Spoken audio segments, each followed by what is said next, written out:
Okay, I want to ask about another signing because you didn't actually get to talk about this signing last week when it happened because you had to jump off the podcast. So it was just Ashley and me talking about this signing. And that, of course, is the addition of Jordan Akins, the tight end who knows Deshaun Watson well. So I'm going to keep this question really simple. Hey, Mary Kay, what were your thoughts on the Jordan Akins addition? My first thought, Dan, was anybody that can score 5 touchdowns, which is the total of David Njoku and Harrison Bryant together from last year. Anybody that can get in the end zone and catch 5 touchdown passes, that's very valuable. You can do a lot of things well, but if you don't have a nose for the end zone, then, I think then your value decreases.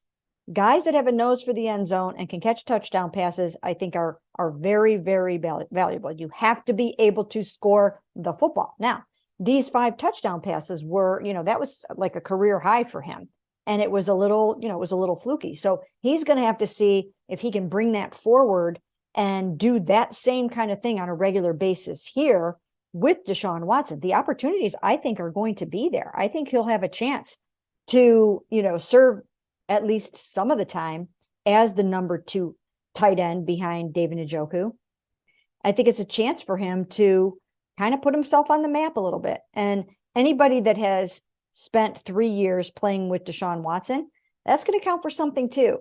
Deshaun is going to look for guys that have natural chemistry with him, and Jordan Akins brings that.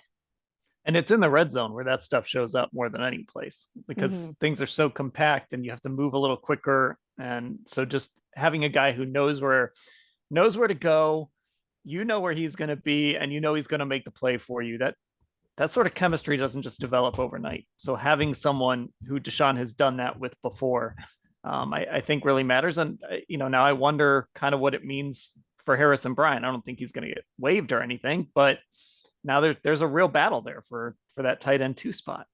Yeah. And you know what? We all know what happens when there's a battle. It usually brings out the best in both guys, or how many ever guys that you have fighting for that spot. But I do think that it will make both of them better in camp. And I think that Jordan's really going to press him for reps and for playing time because of that natural chemistry with Deshaun. And he needs as much of that as he can possibly get.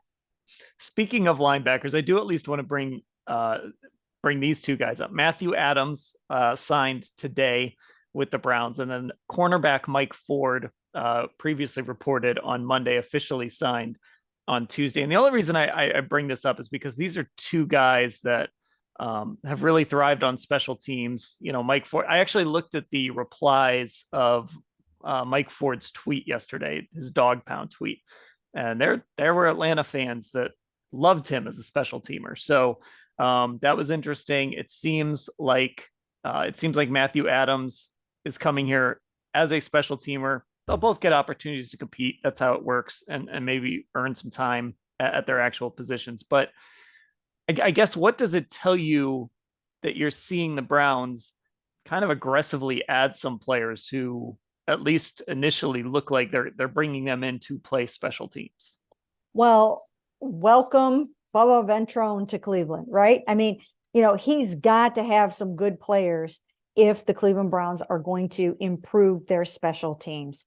And I'm sure during the interview process that he had to have been assured that he's going to get some guys added to the arsenal so that he can bolster these lackluster special teams. You need enforcers. You need guys that play with a certain passion and energy and fire, the way that Bubba did when he was here. And I also looked up Mike Ford a little bit yesterday, and I watched an interview with him. I think it might have been on the Falcons website, actually. And he does seem like that guy, that special teams ace that brings the juice, that gets the crowd fired up, that gets his teammates fired up. And that's what special teams is all about. It's about an energy. It's about a want to. It's about, hustling down to make that tackle or make that block or return or whatever.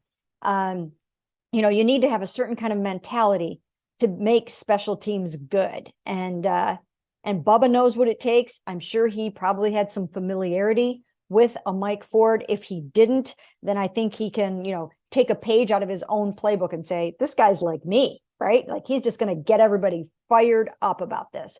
And so I think that's going to be a really good acquisition, as are some of the others. And I think that Bubba deserves to have that influx of new talent. It is just this crazy mentality. And that's